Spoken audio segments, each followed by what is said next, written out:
یاران یاران زی هم جدایی نکنه، در سر هوسی گریز پایی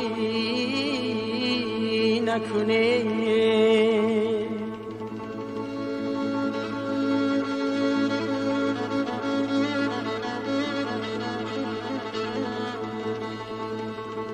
چون جمله یکی دو هوایی نکنه، فرمودی خدا فرمودی خدا فرمودی خدا که بی وفایی نکنه.